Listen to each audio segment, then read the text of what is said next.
Le damos la bienvenida a un invitado que hace tiempo no viene por aquí, que es muy querido aquí en la casa. Él es el doctor Fernando Momi, presidente de la SUNAS, que es la Superintendencia de Servicios de Saneamiento. Doctor Momi, un gusto tenerlo nuevamente en el programa. Buenos días, Crisolo. Encantado de estar acá. Solo no vine una vez. Después he estado presente siempre. Está bien, pero nosotros somos resentidos. Sí, ya veo.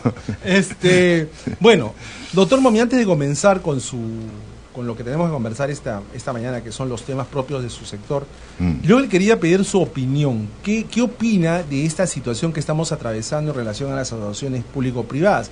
Desde la perspectiva de un experto en estos temas de regulación, ¿cuál cree que ha sido el principal problema? ¿Por qué se están dando estas circunstancias? Bueno, muy complicada. Sí, yo le pido, yo sé que es una pregunta muy complicada, pero le pido que, digamos, sea muy sencillo. Esquemático. Desde la experiencia, el fortalecimiento del organismo regulador es fundamental, ¿no? La base técnica, regulatoria, la protección para el usuario, el equilibrio de estas tres partes que tiene el contrato, las tres partes más importantes de un contrato de concesión son el propio Estado, el gobierno, el Estado, por un lado, el inversionista privado por el otro, y los usuarios de la infraestructura, que es la tercera parte. El regulador se encarga de equilibrar esto. Eso es la parte esencial de esto, de una APP, de una asociación público-privada, de una concesión. Si el regulador no está débil o está débil ahí, alguna de las partes puede sufrir un desequilibrio, ¿no?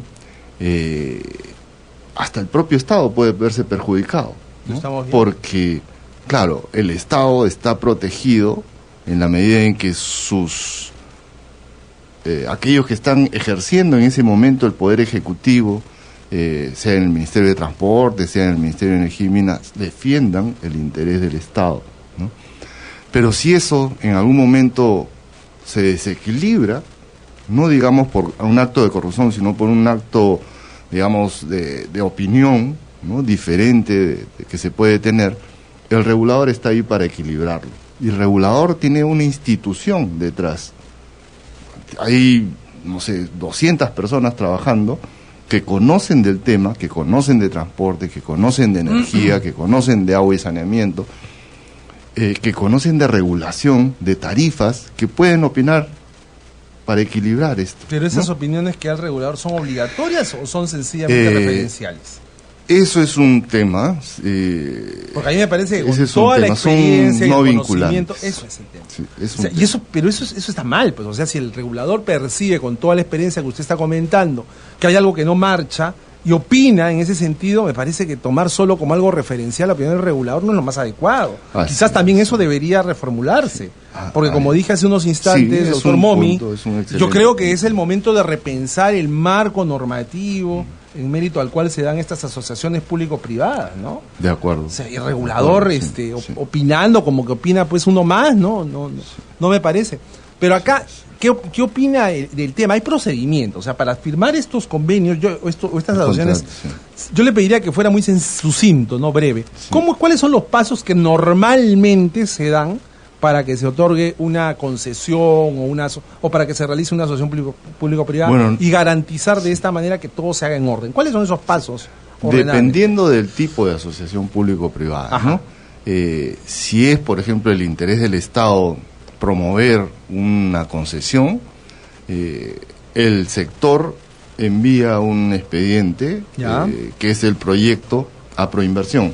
Y Proinversión se encarga de diseñar todo el proceso y promoverlo, buscar a los interesados en el proyecto. O sea, digamos, el Estado dice, oye, yo tengo interés en que concesionar una carretera. En concesionar una carretera, concesionar un aeropuerto, concesionar un puerto, concesionar una red de agua, lo que sea. Entonces le dice le manda el expediente a Proinversión. Chicos de Proinversión, busquen empresas que estén interesadas. Correcto. Primero tienen que analizar el proyecto. Proinversión. Sí, analizar el proyecto significa, a ver, este proyecto ¿puede autofinanciarse o necesita que el Estado ponga algo para construirse, ¿no?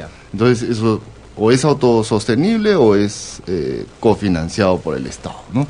Lo otro es, el expediente técnico que tengo, ¿es suficiente para interesar o este expediente técnico tiene mucha incertidumbre?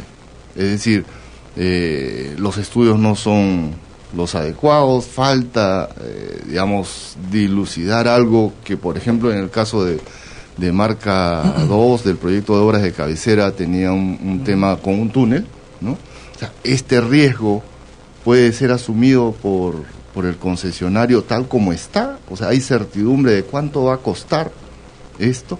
Entonces, no, Proinversión puede decir, bueno, parece que se requiere un poco más de estudios, o sí, vamos adelante así nomás y ya vemos qué pasa en el mercado. O sea, Proinversión, digamos, tiene un grupo de expertos, así como los reguladores tienen expertos, Proinversión también, teóricamente, tiene un grupo de expertos que analizan la viabilidad del proyecto y cómo hace el financiamiento, ¿no? Exacto. Okay. Luego de que ha hecho todo ese análisis, Proinversión de forma muy resumida. Sí, yo lo sé, yo le pido, este es un programa para todo, ¿no? No es una clase de economía ni de regulación. Exacto. Pero digamos, muy resumidamente eso es. Sí, eso. Luego, supongamos que se requiere participación de privados.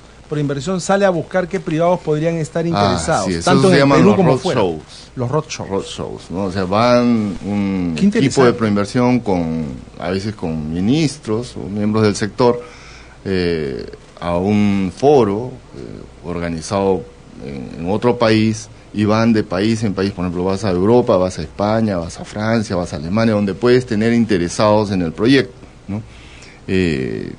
Igual también en América puedes ir a Argentina, a Brasil, a Chile, ¿no? A México. A Brasil sobre todo.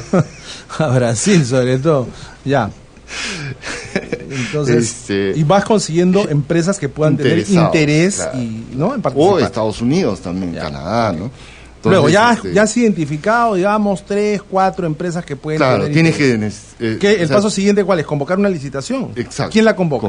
El propio Proinversión. Hace las bases del proceso, pone un data room donde pone toda la información sobre el proyecto, y quien quiere participar en el proceso viene al Perú, o si ya están instalados acá, y se sujeta a las bases de la licitación. A las bases, y empieza un proceso de consultas, ¿no? Las empresas le piden que precise tal o cual exigencia que hay en las bases. Antes había un proceso en el cual se publicaba una primera versión del contrato y los digamos interesados hacían observaciones, comentarios, y el contrato se iba modificando y así iba, ¿no? O sea, podía pasar hasta 7 versiones de contrato diferentes, ¿no? El regulador solo opina de la última versión del contrato. Sí, perdón, o sea, el contrato se redacta y se va poniendo en conocimiento de los postores. Sí. O sea, digamos, es un contrato en el cual todos van a consensuar, ¿no?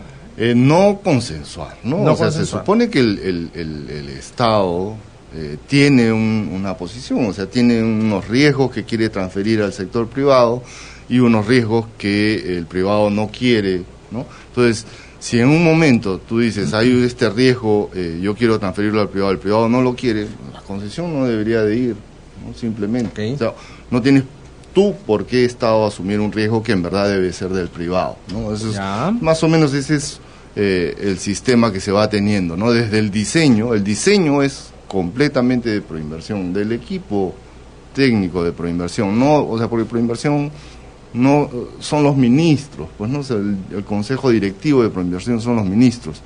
Ellos aprueban finalmente un esquema, pero los que trabajan son los equipos que están.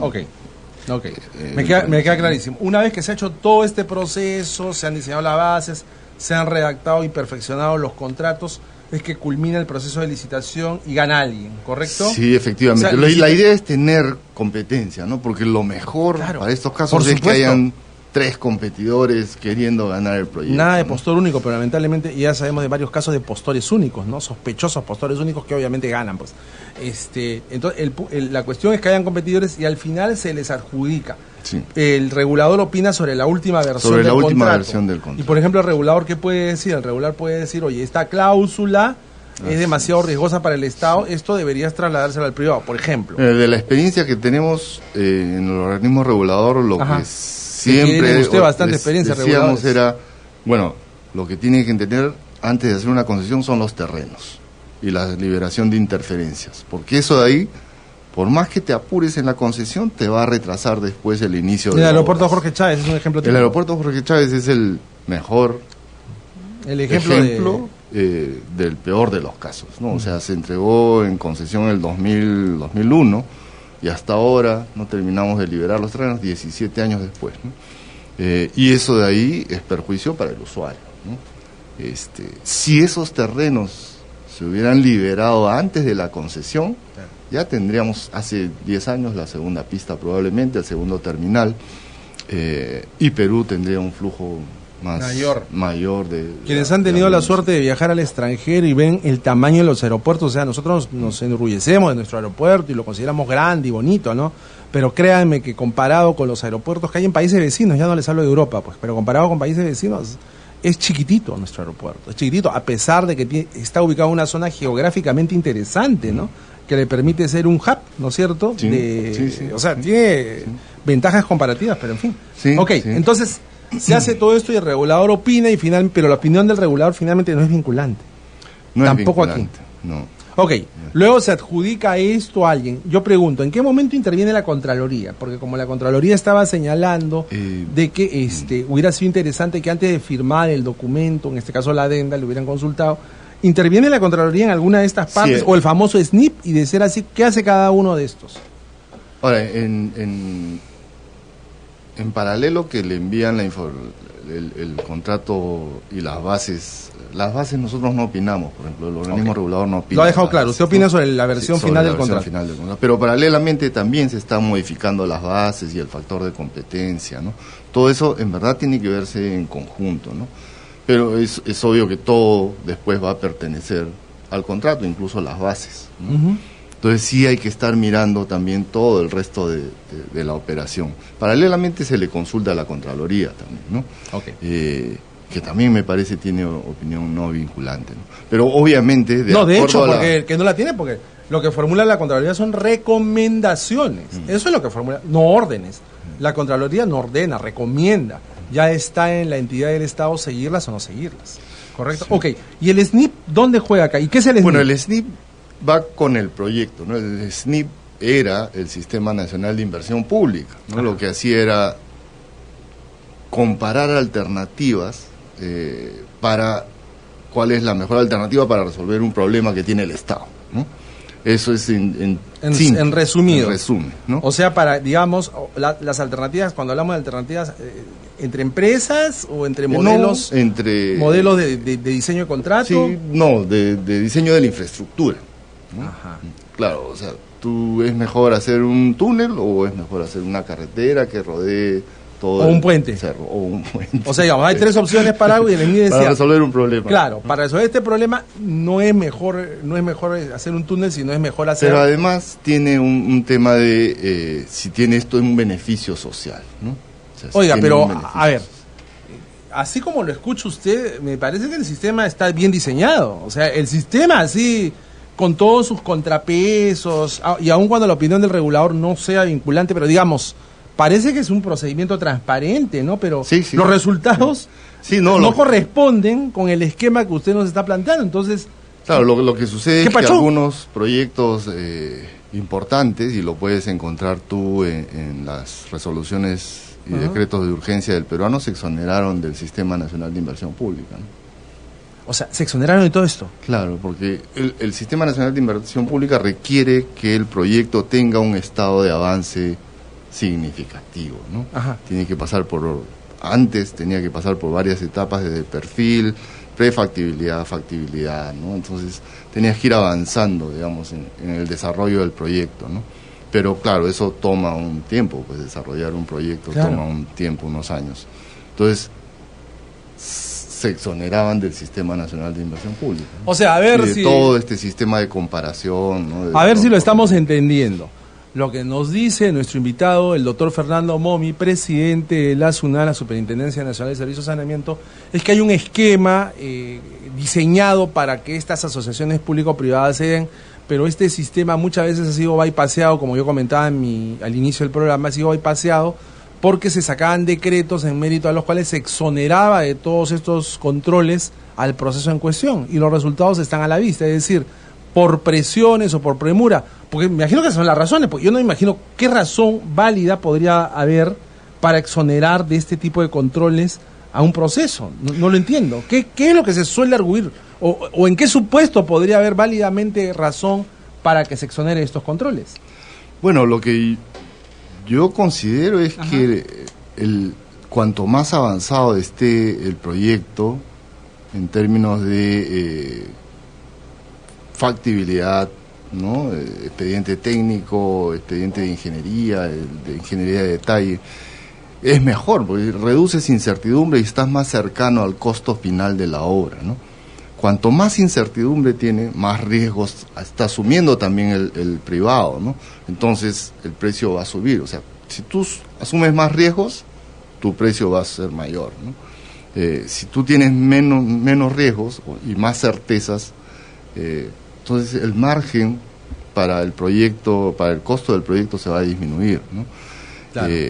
Yo no estoy diciendo si lo que se hizo fue bueno o malo, yo lo que estoy diciendo es lo que yo considero que es mejor. O sea, tener mayores certezas te da mayor, digamos, cercanía de cuánto puede costar. Pero ese es el objetivo, o uno de los objetivos centrales de la regulación, ¿no? Predictibilidad, seguridades, confianza, y tener pues por lo menos una certeza mayor de que al final la obra va a ser aquello que uno esperaba, ¿correcto?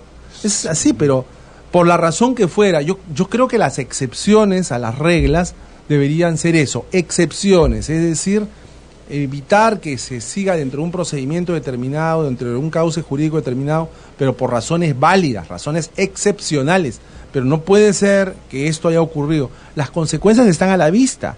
Proyectos de gran necesidad para el país y que estaban supuestamente justificados por los beneficios que le iban a ocasionar a los consumidores, al final están envueltos en todas estas dudas, en esta densa nebulosa de corrupción. Y créanme que se hubiera podido evitar si simple y sencillamente se hubieran seguido los procedimientos estipulados en la normativa pertinente.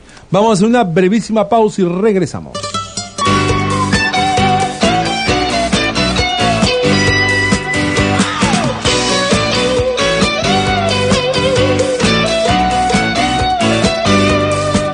Son las 9:28 de la mañana, seguimos en La Voz del Consumidor, que es vuestra voz.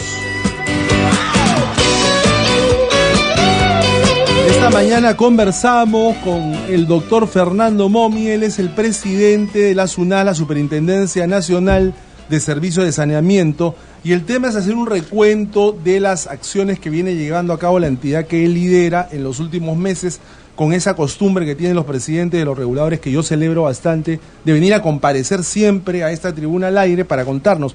Pero hasta ahora no ha hablado nada de su sector, pero le quiero agradecer públicamente, ya se lo agradecí en privado, que durante la primera media hora del programa nos ha brindado una interesante clase de lo que es la regulación y la concesión de obras. Eso es muy importante para que nosotros lo tengamos claro, ¿no? Es muy importante para que nosotros, los consumidores comunes y corrientes, sepamos cómo funciona esto, este sistema de adjudicación de las famosas asociaciones público-privadas, y sepamos también, ya vayamos sacando una idea de por qué las cosas están como están, ¿no? Porque quien no conoce su historia, como dice el dicho más o menos, corre el riesgo de cometer los mismos errores, ¿no?, que cometió en el pasado. Muy bien, pero ahora sí, entremos en materia propiamente. El tema de saneamiento, en el tema de agua y suministro, ¿esto cómo se maneja si lo traemos a lo que hemos venido hablando? ¿Hay muchos postores, hay muchas obras que se concesionan, o es un tema más bien más cerrado, más pequeño en lo que es saneamiento? Bueno, es más pequeño por la dimensión, pero ahí tenemos casos también que han seguido el circuito normal, te comentaba también fuera del aire, que han seguido el circuito del Sistema Nacional de Inversión Pública y tienen unos resultados desastrosos. O sea, hay un tema que es fundamental y que está ahora en todos los medios, todos los días y en debate, que es la corrupción, ¿no? La corrupción no está, digamos, es particular de las asociaciones público-privadas, es más, no es general de todas las asociaciones públicas privadas. O sea, en general hay muchas muchas asociaciones públicas privadas que han salido muy bien, ¿no? Y no por eso tenemos que tirarnos abajo el sistema, ¿no? Y en el otro lado, el Sistema Nacional de Inversión Pública también dejó pasar o han pasado obras por ahí no debieron haber o que al final fueron un desastre, ¿no? Habiendo seguido todo el circuito, ¿no? Esto de Iquitos, por ejemplo, ¿no? En Iquitos se construyó un sistema de alcantarillado y una planta de tratamiento de aguas residuales que es una desgracia, o sea, no funciona y la situación es peor que antes de que se construyera, ¿no? Para muchos ciudadanos, y está permanentemente colapsado, ¿no? Y eso no es por el nivel de los expedientes. Ahí, o sea, ¿cuáles son las el presidente regional está, el presidente regional en el caso de Iquitos está encausado por ese tema. Perdóneme, y la responsabilidad de los presidentes regionales, cuando se dan este tipo de concesiones en el interior del país, los que asumen la responsabilidad son los presidentes regionales. Hay presidentes regionales, ¿Cuál es el rol de los presidentes regionales y de los alcaldes en este tipo de obras? Bueno, ellos son los que dirigen, ¿no? La institución que está licitando y el proceso, ¿no? Tenemos también en Tumbes. Por inversión los acompaña. No, nada, ellos solos. Ellos solos, porque no es una asociación público-privada.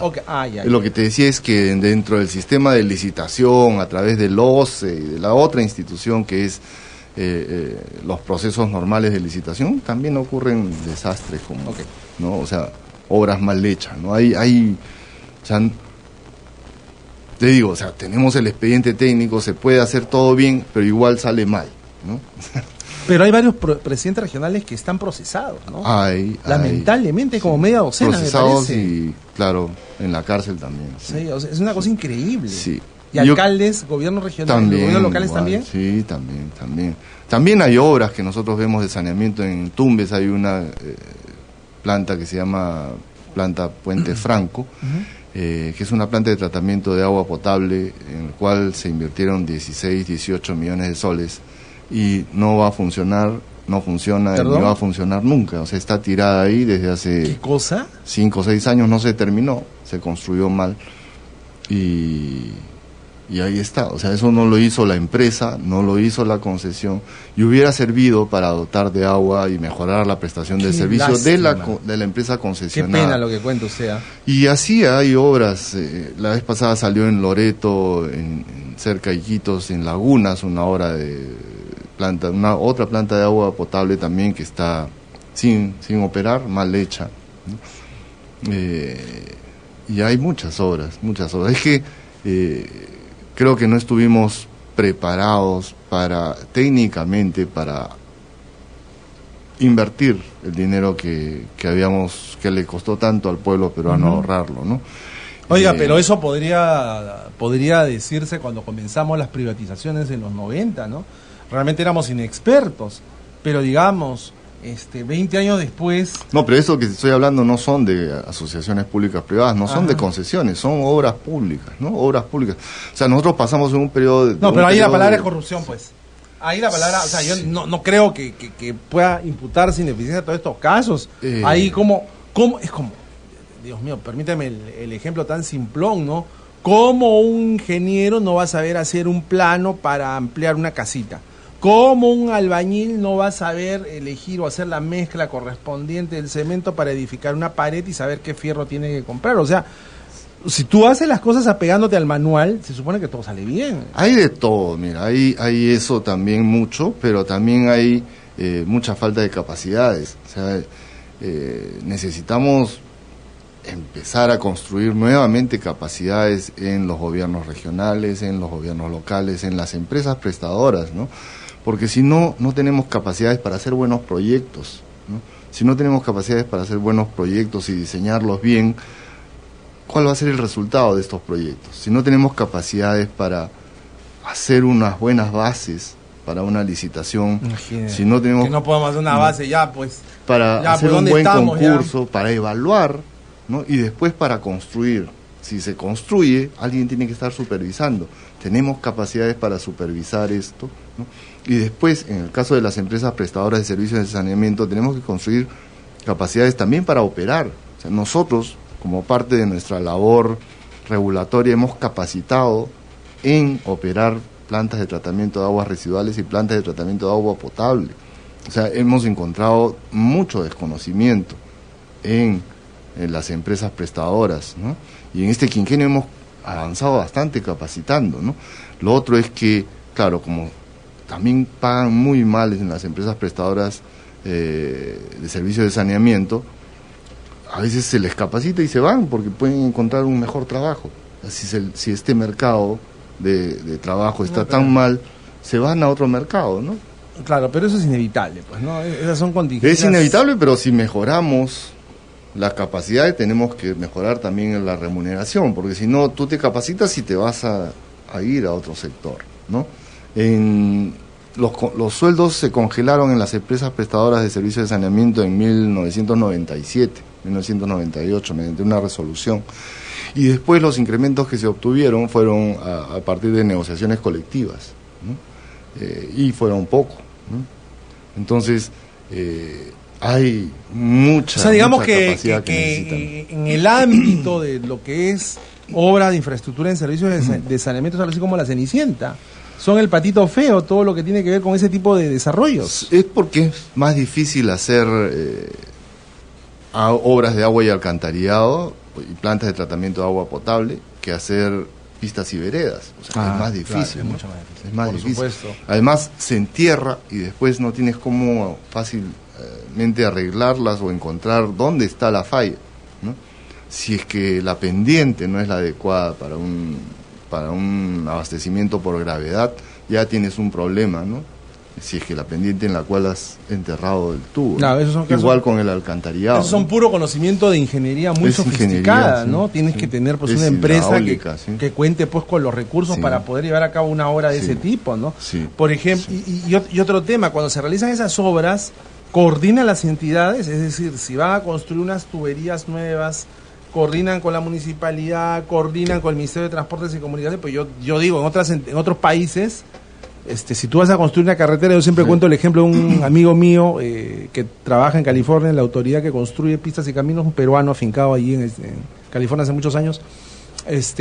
Ellos planifican con 10 años de anticipación si van a construir un puentecito, si van a ampliar la carretera de 2 a 3 carriles, o sea, lo planifican, coordinan con Tutilimundi, con la empresa de agua, con la empresa, con la entidad del Estado que tiene que ver con restos arqueológicos, lo que venía a hacer acá el Instituto de Cultura. En fin, coordinan con Tutilimundi y al final, cuando todo el mundo ha operado, recién hacen un diseño. Y entre que hacen las coordinaciones y el diseño hasta que la obra se ejecuta, 10 años. ¿Y cuál es el resultado? Pues tienen un sistema de tránsito maravilloso. Entonces, trayendo eso a Perú, acá se hace ese tipo de coordinaciones para hacer ese tipo de obras, porque, por ejemplo, construir una tubería, ¿no? Tendría yo que preguntarle, oye, Ministerio de Transportes, ¿piensas construir una carretera acá? Porque ahorita solo es un caminito, entonces la profundidad de la tubería tiene que ser menor, pero si me dice que vas a poner una carretera, transporte pesado, un puente, ya la tubería tiene que tener otras características. O ir más honda, ¿no? Más hondo. ¿Eso se hace aquí? Sí. Se trata de hacer. Ya me lo dijo todo, doctor Momi, ya con la cara ya me lo dijo todo. Ya. Hay muchos casos, o sea, no hay una generalidad, o sea, no se puede generalizar. Hay casos en que sí se coordina. Lo cierto es que se trata de coordinar. Lo cierto es que las empresas prestadoras de servicios de saneamiento no hacen todas las obras. Durante todos estos años, ni siquiera le avisaban a la empresa prestadora que se iban a hacer las obras. Se hacían. ¿Y quién los hacía? El gobierno regional, el municipio. ¿Y quién se queda con los planos de las redes?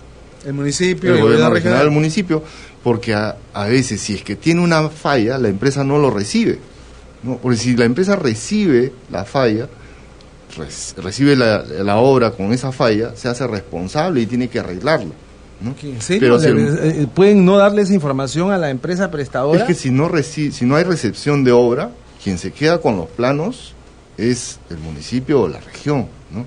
Y si algo salió mal, ya estás en un problema o penal, civil. O siempre hay incendios después que termina la gestión.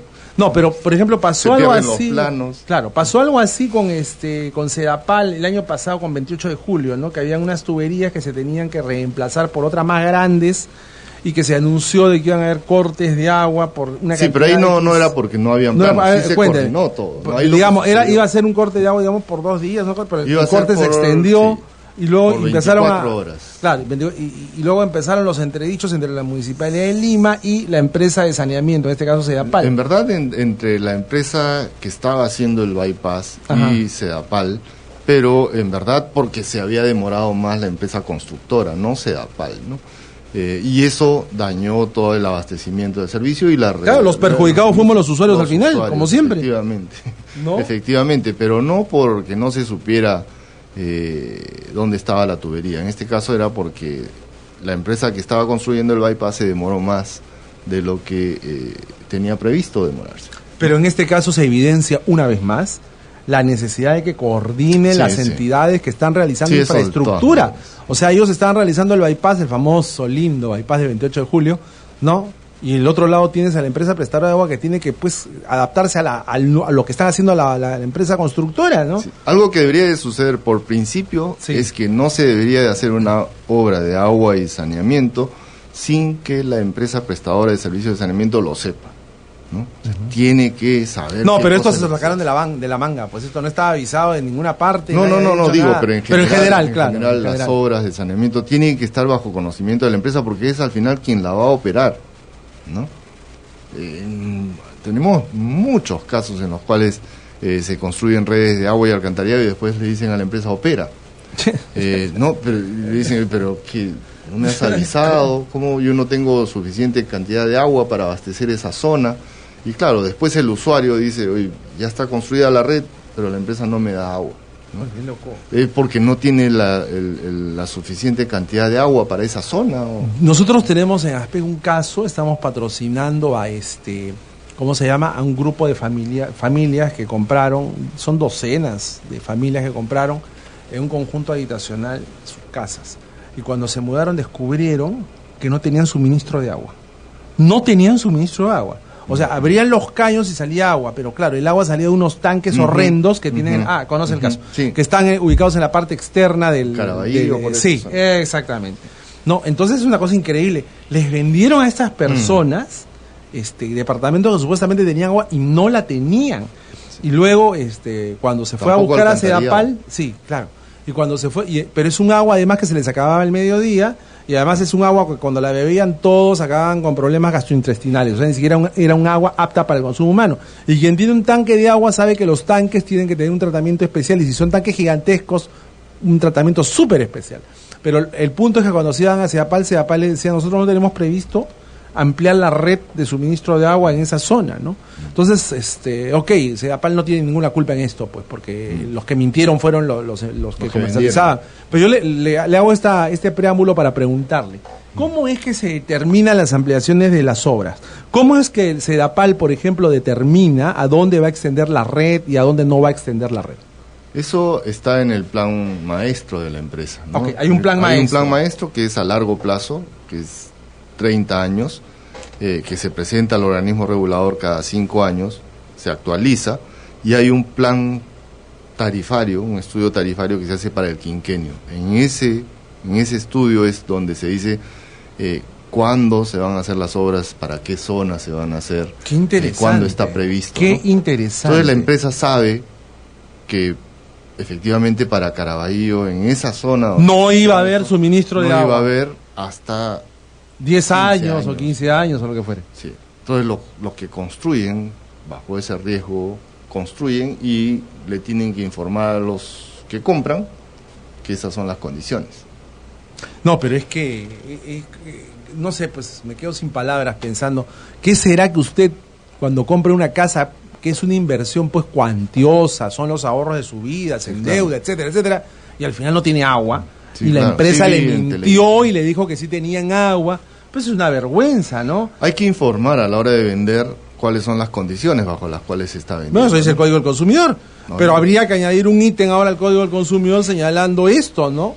Que es que las propiedades que se comercializan tienen que tener suministro de agua, a menos de que se le explique claramente al consumidor que va a tener que comprarse su baloncito de agua. En verdad tiene suministro, pero no está conectado a la red. Claro. De una empresa prestadora. De una empresa prestadora. Pero es increíble. O sea, la realidad Eso es lo que hay que informar. La realidad supera cualquier literatura que se pueda hacer.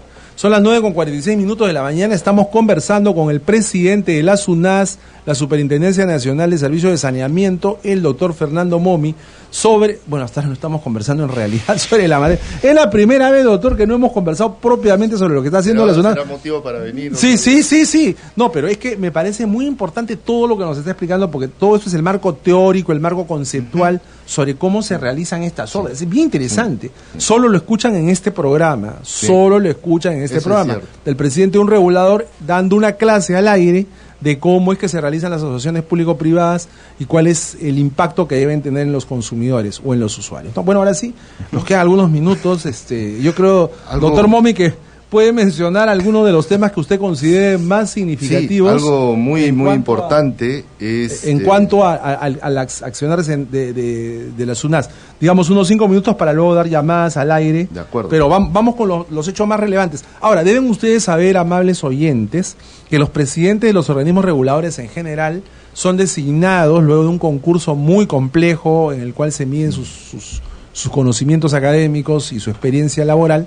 Son designados por un periodo de 5 años. Todos los presidentes de los reguladores ya cumplieron sus 5 años. Entonces, es muy posible que los presidentes de los reguladores ya se estén presentando, estén teniendo ya sus últimas presentaciones en esta gestión, en este programa, ¿no? Por eso es muy interesante sacarles el jugo, sacarles el provecho a todos ellos, ¿no?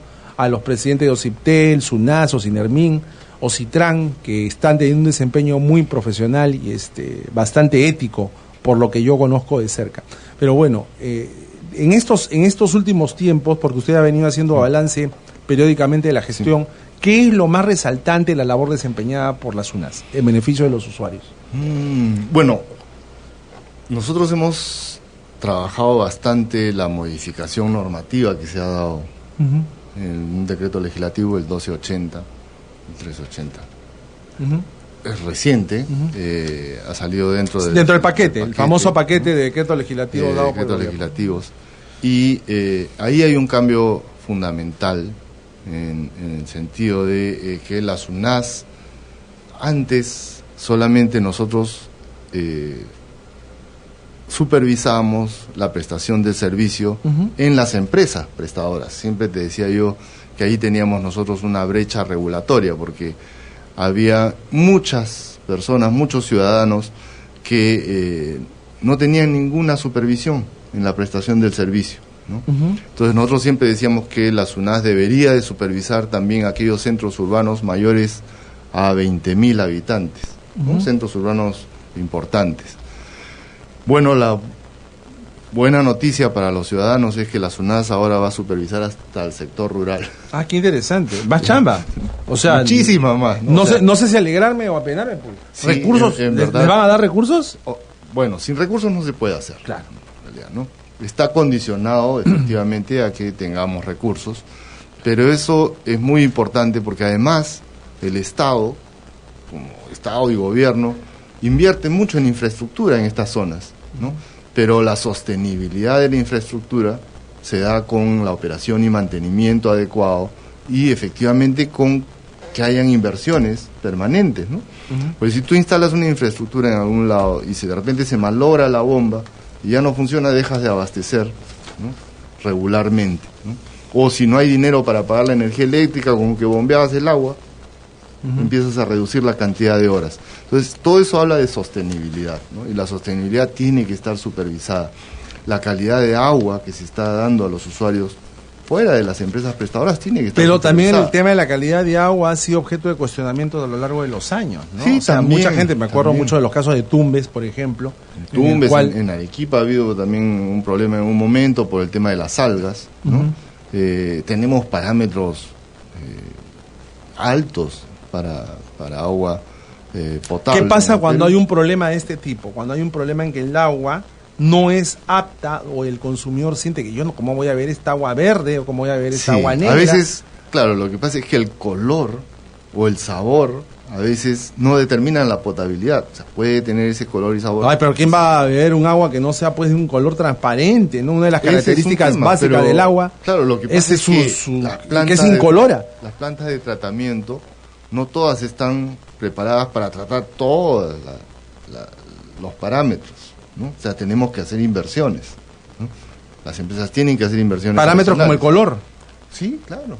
Las algas en algún momento pueden producir un sabor y un color muy diferente, ¿no? Pero esos son afloramientos de algas cuando ya queda muy poca agua en el reservorio, ¿no? No, entonces, pero la empresa tendría que responsabilizarse por eso, es decir... La empresa se responsabiliza por la potabilización, pero o sea, ¿a dónde alcanza la responsabilidad de la empresa si el agua pues tiene un color negruzco, tiene un color verdoso? Tú tienes una planta de tratamiento. Ajá. Tu planta de tratamiento puede tratar una determinada calidad de insumo, que es el agua, ¿no? Pero si te cambian el insumo, tu planta de tratamiento probablemente no va a funcionar. O sea, me cambian el insumo, ¿qué quiere decir? Que, por ejemplo, el agua viene contaminada, le pasa algo. Viene con algas, más carga de algas o algas diferentes de las que usualmente te dan.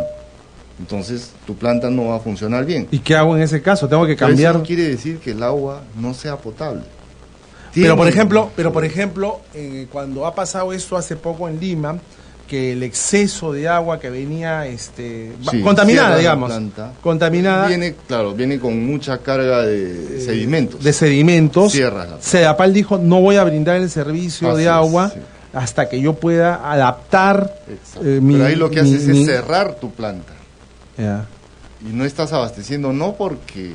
O sea, simplemente porque no puedes ingresar tu insumo a la fábrica. Pero no debería ser ese el procedimiento regular, es decir, si yo veo que hay algo anómalo en el agua, en este caso el insumo, como usted le llama, que se recibe, no debería ser lo que eso se apale, es decir, cerrar hasta que pueda adaptarme a la nueva circunstancia, y no seguir suministrando agua que pues puede ser agua marrón. Eso puede durar 15 días, o sea, no puedes dejar de abastecer 15 días.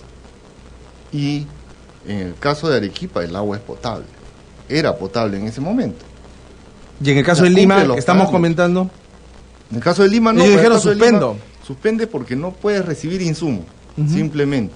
Y sabes que el Huayco va a pasar en 1 o 2 días. Y ellos tienen un pequeño almacén ahí de agua, en unas lagunas dentro de la Tarjea, con el cual pueden todavía abastecer 24 horas adicionales, ¿no? Ya, pero en estos otros casos en los cuales, por ejemplo, el caso de las algas que estamos comentando... Yo estoy comentando el de Arequipa. Claro. Pueden haber otros. Pueden haber otros casos en los cuales el agua no viene como normalmente viene. Pero el protocolo, ¿qué manda? Es lo que quiero saber. ¿Qué es lo que manda el protocolo en este caso a las empresas? Es decir, si el insumo me cambió, ¿yo qué estoy en la obligación de hacer? ¿Suspender el servicio como hizo Sedapal? ¿O tengo que seguir brindando el servicio a pesar de que el agua puede no ser la que el consumidor espera? Sí, lo que ¿Cuál es el procedimiento que tiene que seguir la empresa? O sea, si tú tienes 15 días que vas a tener, porque arriba se acabó el agua y lo único que queda son agua con algas. O sea, claro, no vas a dejar de brindar el servicio 15 días. O sea, tienes que brindar el servicio, pero además, te digo, el agua es potable. O sea, ¿qué entendemos por potable? Que efectivamente no te va a hacer un daño, no te va a causar cólico, no te va... O sea, tiene un mal sabor, tiene un olor diferente, pero no es... O sea, hay dos opciones, o te doy agua potable durante los 10 días que dure el problema, o no te doy agua. Claro. Sí, acá hay algo que está sonando, no sé qué cosa está sonando.